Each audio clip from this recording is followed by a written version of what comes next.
যে মসজিদে বসে সাহাবায়ে কেরাম রাদিয়াল্লাহু তাআলা আনহুম আজমাইনকে কোরআনের দার্স দিতেন, সেই মসজিদে বসে আমরা এখন কোরআনের দর্শে আছি।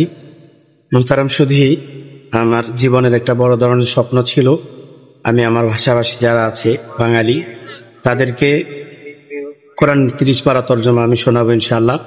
তো দীর্ঘ ঘাত প্রতিঘাত ঝড় তুফান সময় অতিবাহিত হয়েছে, আসলে নিজেকে এই কাজের জন্য যোগ্য মনে হয়নি কখনো।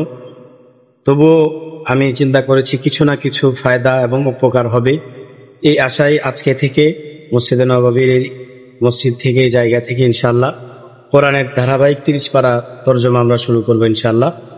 আজকে আমরা সর্বপ্রথম শুরু করব 30 নম্বর পারার সূরা নাবা দিয়ে। নাবাউন শব্দের অর্থ হচ্ছে সংবাদ, খবর, তথ্য, উপাত্ত। নাবাউন শব্দের বহুবচন হচ্ছে আম্বাউন। এই সূরা হচ্ছে কোরআনে কারীমের নাজিল হওয়ার দিক থেকে 80 নম্বর সূরা, 80তম সূরা। আর মাসহাফে বর্তমানে কোরআনে যেভাবে আছে লিপিবদ্ধ হিসাবে এটা হচ্ছে 78 নম্বর সূরা।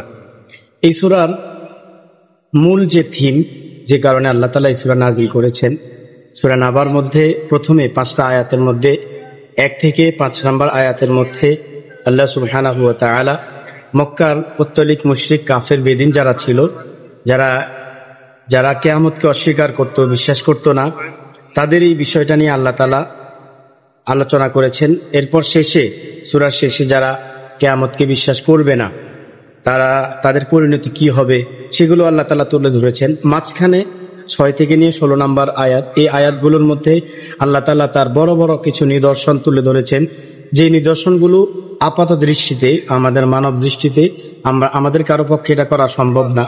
তো আল্লাহ বোঝাতে চাচ্ছেন যে আল্লাহ এত বড় বড় নিদর্শনগুলো করতে পেরেছেন, সে আল্লাহ অবশ্যই কিয়ামত সংঘটিত করতে পারবেন। তো আজকে আমরা অল্প কয়েকটা আয়াত শুধু শুনি। আল্লাহ বলছেন, বিসমিল্লাহির রহমানির রহিম, আম্মা ইয়াতাসাআলুন, তারা পরস্পর কি বিষয় সম্পর্কে জিজ্ঞাসাবাদ করছে, পরস্পর একে অপরকে কি বিষয় সম্পর্কে জিজ্ঞাসাবাদ করছে, আল্লাহ প্রশ্নের আলোকে জিজ্ঞেস করছে।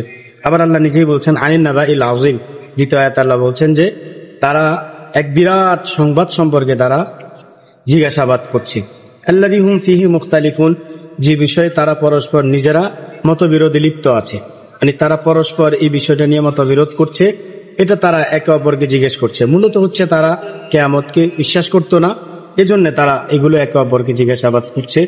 আল্লাহ বলছেন 4 নম্বর আয়াতে, কাল্লা সায়ালামুন, সাবধান, অচিরেই তারা জানতে পারবে। সুম্মা কাল্লা সায়ালামুন, সাবধান, অচিরেই তারা জানতে পারবে।